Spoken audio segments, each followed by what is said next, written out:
खरं सांगायचं तर माझं आज अवसानच गळून गेलंय. म्हणजे ते मुलाखतीत सांगतात बघा की सिनियर ॲक्टर बरोबर काम करताना ज्युनियर ॲक्टरला नर्व्हसनेस येतो. अगदी माझं तसंच झालेलं आहे.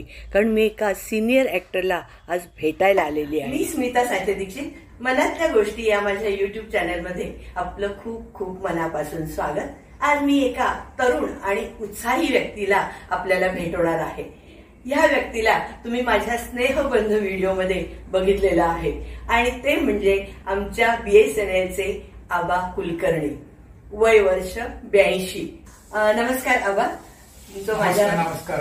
माझ्या मनातल्या गोष्टी या चॅनलमध्ये आपलं खूप खूप मनापासून स्वागत. छान छान. हे आमचे आबा कुलकर्णी आमच्या BSNL ऑफिस मधल्या सांस्कृतिक विभागाचे हे सर्वेसर्वा होते. ड्युटीवर असताना सुद्धा त्यांनी आपली आवड आणि छंद जोपासलेले होते. अनेक मराठी सिनेमामध्ये त्यांनी मोठ्या मोठ्या हिरो हिरोईन बरोबर काम केलेलं आहे आणि नाटकातही त्यांनी कामं केलेली आहेत. रिटायर झाल्यानंतर सुद्धा त्यांनी आपली हे छंद आणि आवड जोपासलेली आहे. स्नेहबंध आणि स्नेहधाममध्ये त्यांनी क्षण वेचू आनंदाचे हा कार्यक्रम सुरुवात केली आणि त्यानंतर खरोखरच करमणुकीच्या कार्यक्रमांना सुरुवात झाली आणि आज अगदी स्नेहधाममध्ये तर अतिशय छान असे कार्यक्रम आयोजित केले जातात किंवा स्नेहधामचे जे मेंबर आहेत ते स्वतः कथाकथन कविता वाचन हे करत असतात. तर आज ह्या आपल्या चॅनलमध्ये सुद्धा आणि विशेष म्हणजे आबांना मी चॅनलसाठी विचारलं की आबा काही तुम्ही चॅनलसाठी मला कविता वगैरे वाचून दाखवाल का. तर उत्साही आबा क्षणार्धात तयार झाले आणि आज मी त्यांच्याकडे आलेली आहे. तर आज आबा आपलं सुद्धा मनोरंजन करणार आहे कारण त्यांनी अनेक प्रकारचं लेखन केलेलं आहे आणि बाकीचे एक भरपूर समृद्ध अनुभव समृद्ध असं आयुष्य त्यांनी जगलेलं आहे आणि अजूनही पॉझिटिव्हिटी क्रिएटिव्हिटी त्यांची आणि आनंद अगदी चेहऱ्यावर ओसंडून वाहत असतो आणि त्याचाच राज पण आपण आज त्यांना विचारणार आहे. तर आबा आता पहिल्यांदा आम्हाला या कविता वाचन काही फिल्मी किस्से किंवा आणखी सुद्धा काही सरप्राइझिंग आपल्यासाठी असू शकेल. नक्कीच कवितेपासून सुरुवात करूया. चालेल. काय आपण आनंदाचे क्षण नेहमीच वेचत असतो. क्षण वेचू आनंदाचे हा माझा आवडता कार्यक्रम आहे. क्षण वेचू आनंदाचे. कारण मला जे काही मिळालं ते वाटण्यात मला जो आनंद मिळतो तो मला फार मोठा आनंद मिळतो.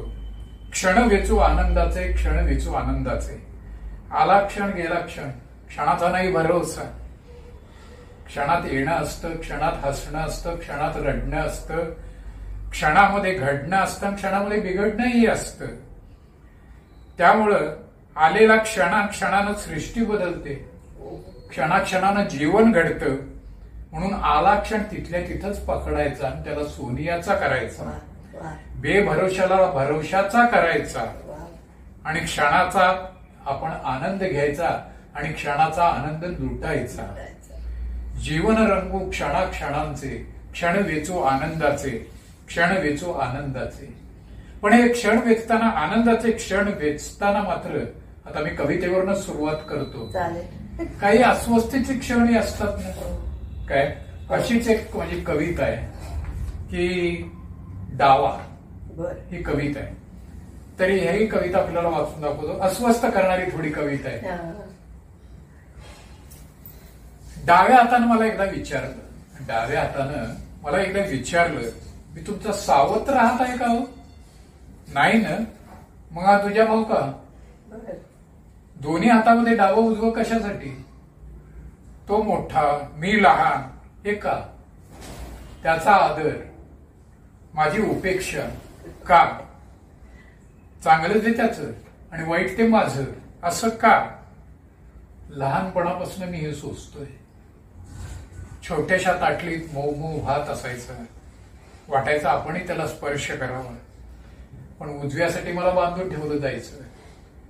मला कुणाचीही दया यायची नाही.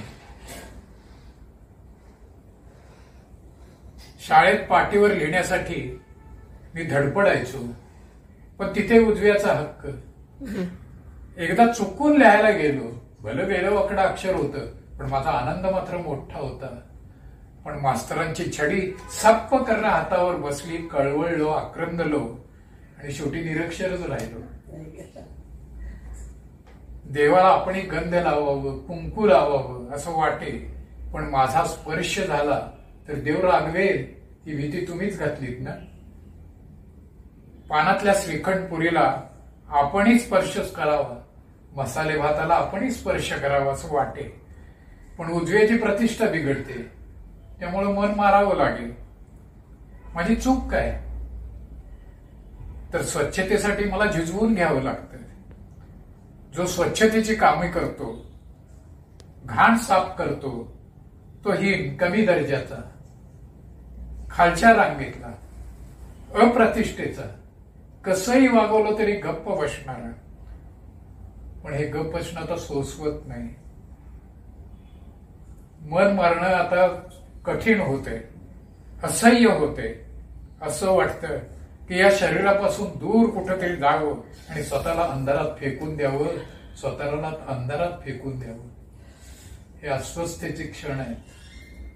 पण हे अस्वस्थतेचे क्षण काय पूर्ण नसतात आपल्या जीवनामध्ये.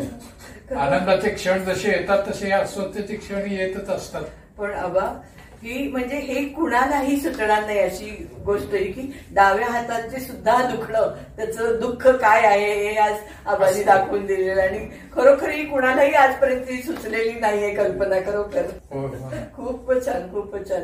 आणि आता आबा आणखीन आता आम्हाला काहीतरी किस्से, नाटकातले किस्से किंवा फिल्मी किस्से काही असले भरपूर आहेत ना. तर ते चित्रपटामध्ये मी जवळजवळ 16व्या वर्षी काम करायला लागलो, 16-17व्या वर्षी. गजगौरी हा मला पहिला चित्रपट, मराठी याचा, प्रभातचा, त्याच्यामध्ये पहिल्यांदा मी आलो काय. आणि नाटकही त्याच वर्षी केलं, त्याच्या आधी गेलं, नाटकामुळे चित्रपटामध्ये गेलो. पंतांची सून म्हणून नाटक होतं, त्यामध्ये पहिल्यांदा 17व्या वर्षीच काम करायला लागलो. तरी आबा तुमचे किती सिनेमे, नाटकं किती झाली हो? माझे जवळजवळ बघा 45 पर्यंत नाटक, चित्रपट आहेत, मराठी चित्रपट. 1-2 हिंदी आहेत त्याच्यामध्ये. त्यानंतर नाटक जवळजवळ 20-25 नाटकं आहेत म्हणजे. आणि त्यामध्ये अंशी नाटकं आहेत म्हणजे, आणि व्यावसायिक नाटकही त्याच्यामध्ये आहेत. बाबुराव गोखलेंच्या बरोबर पूर्वी त्यांची नाटकं असायची, त्याच्यामध्ये काम करत होतो मी. बॅक स्टेजला म्हणून होतो पहिल्यांदा, त्यांच्यामध्ये होतो पुण्यामध्ये. त्यानंतर टीव्ही सिरियल, जवळजवळ 10 ते 12 टीव्ही सिरियल आहे त्याच्यामध्ये. आणि स्टेज शो तर करतच होतो, म्हणजे निरनिराळे असेच किस्से आणि हे करून क्षण वेचू आनंदाचे जसं आहे तसं नमुनेदार माणसं म्हणून एक स्टेज शो करत होतो. नमुनेदार माणसं हेही करत होतो, त्याचे प्रयोग केलेले. शाबाद सुनबाई या चित्रपटात मला भाजी पेंढारकरांचा गनिमी कावा बालजींच होतं. खूप म्हणजे खूप सिनेमे, नाटकं, सगळे टीव्ही सिरियल, काय म्हणजे कुठलंही क्षेत्र तुम्ही सोडलेलं नाहीये बाबा. आणि नाटकाचे अनेक किस्से माझ्याकडे आहेत. त्याच्यामध्ये एक किस्सा सांगतो. आम्ही एक नाटक करत होतो, कुठं कुठं जायचं हनीमूनला. तर त्या नाटकामध्ये मी मावशीची भूमिका करायचो. लोकनाट्य होतं आणि मावशीची भूमिका करताना त्यावेळेला मला नुकतीच मी कवळी बसवून घेतलेली होती. आणि त्यावेळेला कवळीला फिक्सॉन नावाची पावडर लावली जायची, म्हणजे ती घट्ट बसते. आणि केशवराव भोसलेला प्रयोग होता. प्रयोग जरा उशिरा चालू झाला, त्यामुळे गडबडच होती सगळी. आणि त्यात मी पावडर लावायची विसरलो. एंट्री घेतली, मावशीची एंट्री.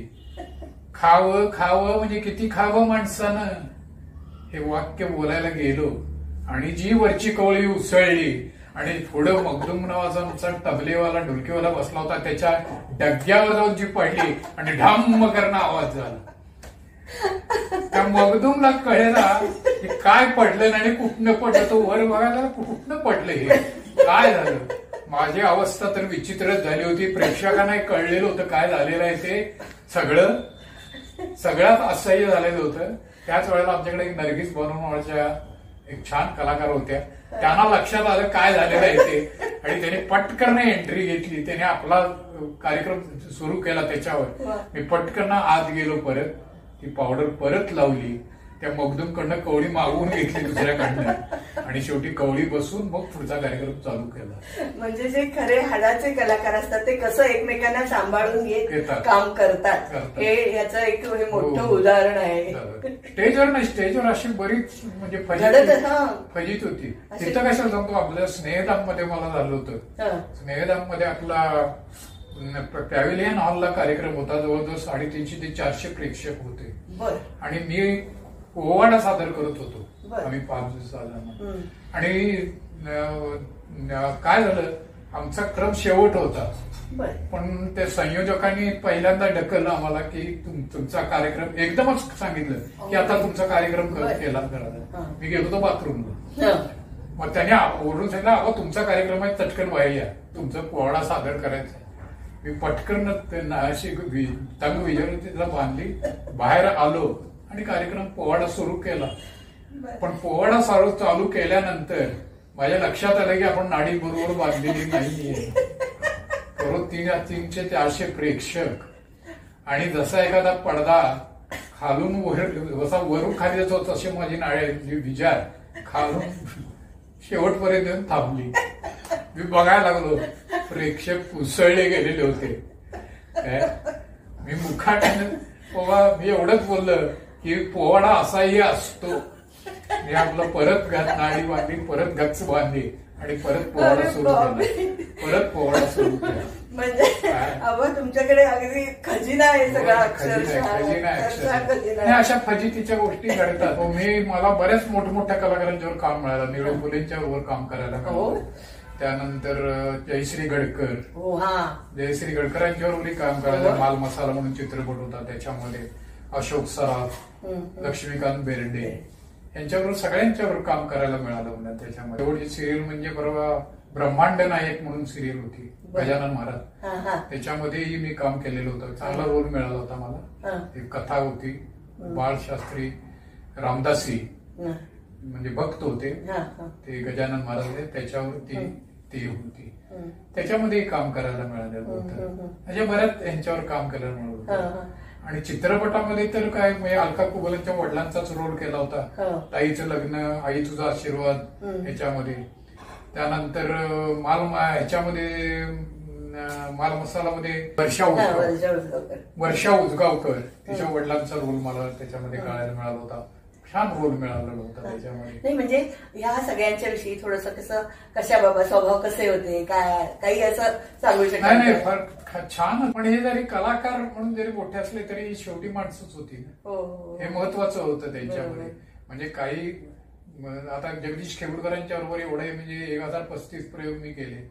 जगदीश खेगुडकरांच्या 35 आणि त्यांच्यामुळे मला अनेक मोठमोठ्या व्यक्तींना भेटायला लागलं. पु ल देशपांडेंना भेटता आलं. त्यांच्या समोर माझा कार्यक्रम झाला होता गावरान मेवा.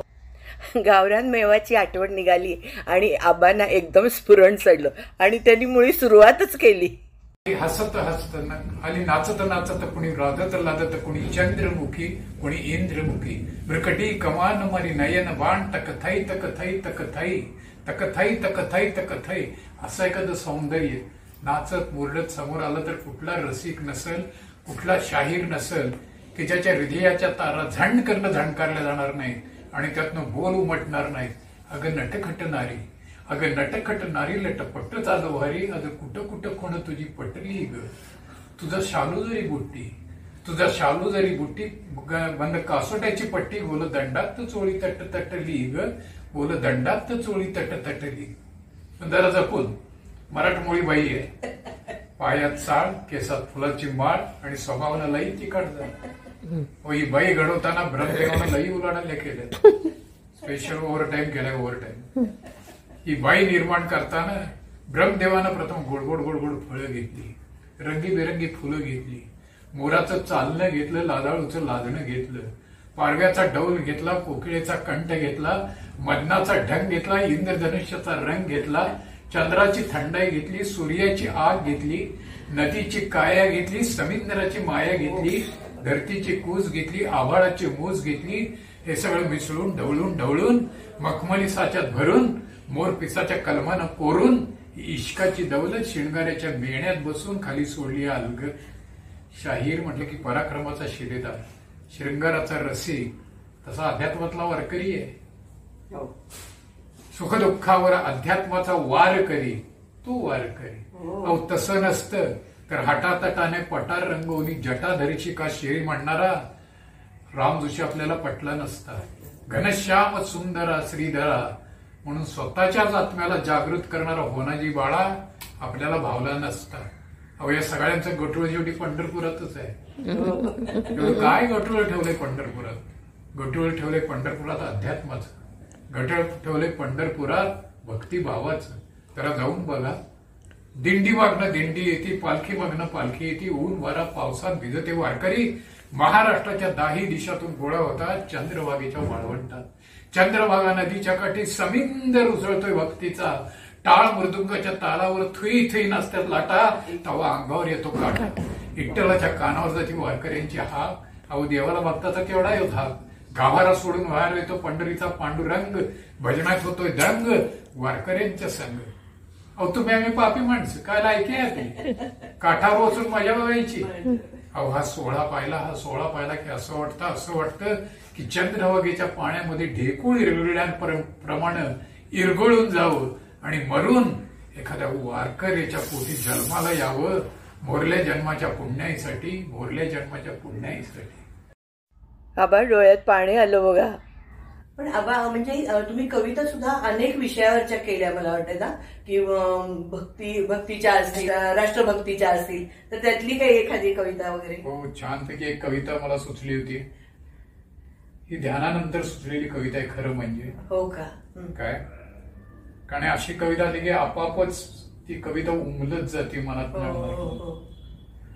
आदिशक्तीची प्रभा अंतरे रोमा रोमातुनी, चैतन्याची फुले बहरती अंतर्मनातुनी. प्रादक्त येथे फुलला मस्तक वेली तुनी, पाकळ्या चारित्र्याच्या वैराग्य देठातुनी.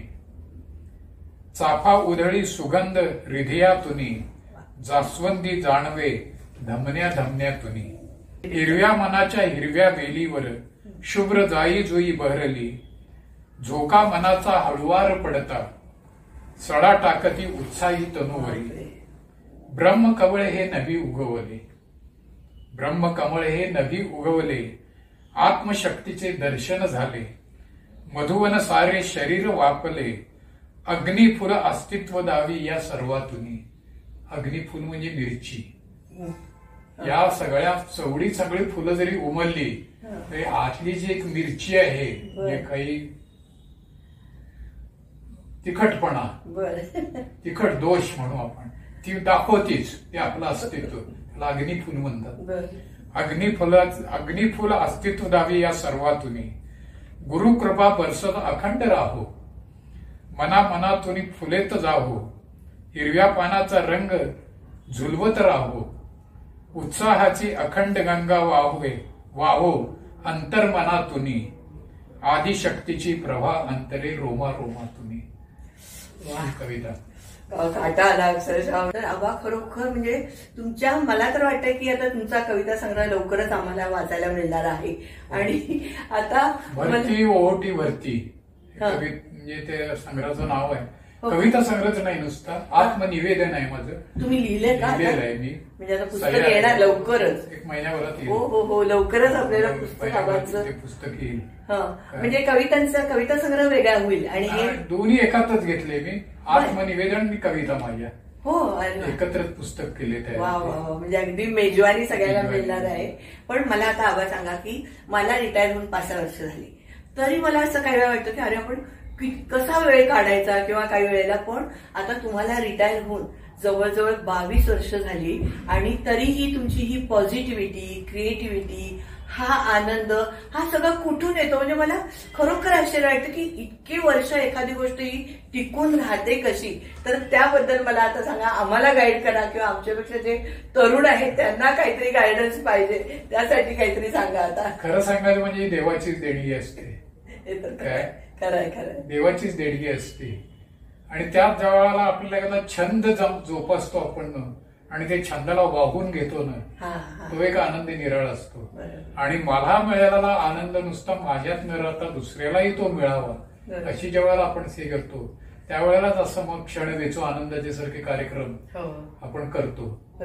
त्यामध्ये फक्त पहिलं हे आहे की नोकरी एकही नोकरी झाली की त्यातच गुंतून न राहता, म्हणजे नोकरी चालू असतानाच माझे हे सगळे छंद चालू होते. त्यामुळं ते जोपासलंच गेलं, ते रक्तात थोडक्यात भिनलं गेलं असं म्हटलं तरी चालेल. पहिल्यापासून आहे, पण आता नुकते जे रिटायर झाले त्यांनी आता छंद लावून घ्यायचे म्हटलं ते होऊ शकत नाही. आता शक्य नाही, शक्य होत नाही. म्हणजे आधीपासूनच विचार करायला पाहिजे की आपण पुढे नंतर काय करणार आहोत. आणि आपण त्यात विचार करूनही उपयोगी नाही हो, ते मुळात पाहिजे काहीतरी, मुळात पाहिजे. आता तुम्हाला छंद हा कसा लागला? तुम्ही आधी काही कुठले युट्यूबच्यावर नव्हतंच, पण तुम्हाला सुचलं ना की नाही आपण हा छंद जोपासूया आणि आपल्याला जो आनंद मिळतो की दुसऱ्यालाही आनंद मिळूया. एवढे युट्यूब तुम्ही केलेले आहेत आतापर्यंत, किती छान छान युट्यूब केलेले आहेत, बघितलेले. तर मग आता आनंदाची काय कविता? आता आनंदाची कविता सांगायची म्हटलं की आनंद कुठून मिळतो, कसा असतो आनंद, त्याच्यावर एक कविता आहे. आनंदाला गंध असतो, आनंदाला गंध असतो, आनंदाला रंगही असतो, आनंदाला रूपही असतं. आनंदाचा गंध असतो उत्साहामध्ये आणि आनंदाचा रंग असतो हास्यामध्ये आणि आपलं स्वरूप हेच आनंदाचं रूप असतं. उगवत्या सूर्याची किरणं आनंद उधळत येतात, मावळता सूर्य तर आनंदाचं गुलाबी प्रतीकच असतं. खळखळणारं पाणी आनंदाचं जीवन असतं, तर अथांग सागर आनंदाची समृद्धी असते. वाऱ्याची मंद झुळूक आनंदाचे रोमांच उभा करतं. पानं, फुलं, फळं इतर आनंदाची भावंडच. निळ्या आकाशामध्ये घेतलेली झेप म्हणजे लहान मुलांना आपल्या पित्याकडे घेतलेली झेप असंच वाटतं. मातीच्या कुशीतला गंध म्हणजे आईच्या कुशीत शिरण्याचाच आनंद आहे. कोकिळीच्या कुहू मध्ये आनंद आहेच हो, पण शोधला तर कावळ्याच्या कावकावमध्ये सुद्धा आनंद आहे. हत्तीच्या डौलदार चालण्यात आनंद आहे आणि मुंगीच्या तुरु चालण्यामध्ये सुद्धा आनंद आहे. आनंदाची व्याख्या एकच आहे की स्वतःतला स्व विसरण्यात आनंद आहे आणि दुसऱ्याच्या वेदनेचा भार हलका करण्यात आनंद आहे. भार हलका करण्यात आनंद आहे. खूप छान. अगदी म्हणजे आनंद हा शोधावा लागतो, तो ती नजर पाहिजे की आनंद आपण कशा कशात शोधला पाहिजे, तरच आपण पण आनंदी राहू शकतो आणि दुसऱ्याला पण आनंद देऊ शकतो. तर आबा, तुमच्याकडे एवढा मोठा खजिना आहे की जेवढं विचारेन किंवा तुम्ही जेवढं सांगाल तेवढं कमीच आहे. तर आज आपण इथेच थांबूया आणि खूप खूप आभार. माझ्या चॅनलसाठी तुम्ही एवढा वेळ दिला आणि आम्हाला इतक्या छान गोष्टी ऐकवल्या, त्याबद्दल धन्यवाद. छान छान. आणि तुम्हालाही धन्यवाद. काय मला थोडस परत एकदा या वयामध्ये सुद्धा उमलावं लागलं, हे सगळं श्रेय तुम्हाला. थँक्यू. नमस्कार आबा. खरोखर तुमच्या एनर्जीला सलाम आहे. म्हणजे शब्दच नाहीयेत माझ्याकडे की तुमच्या एनर्जीला काय म्हणावं. आणि तुम्हाला असं दीर्घायुष्य लाभो, निरामय, निरोगी, अतिशय उत्साही असं आनंदाचं जीवन लाभू दे. आई अंबाबाईच्या चरणी प्रार्थना. धन्यवाद. खरं म्हणजे एनर्जीला केलेला सलाम आहे. बापरे. व्हिडिओ आवडला असेल तर लाईक करा, यूट्यूबवर छोटीशी कमेंट करा, शेअर करा आणि चॅनलला अजून सबस्क्राईब केलं नसेल तर सबस्क्राईब करा. नमस्कार.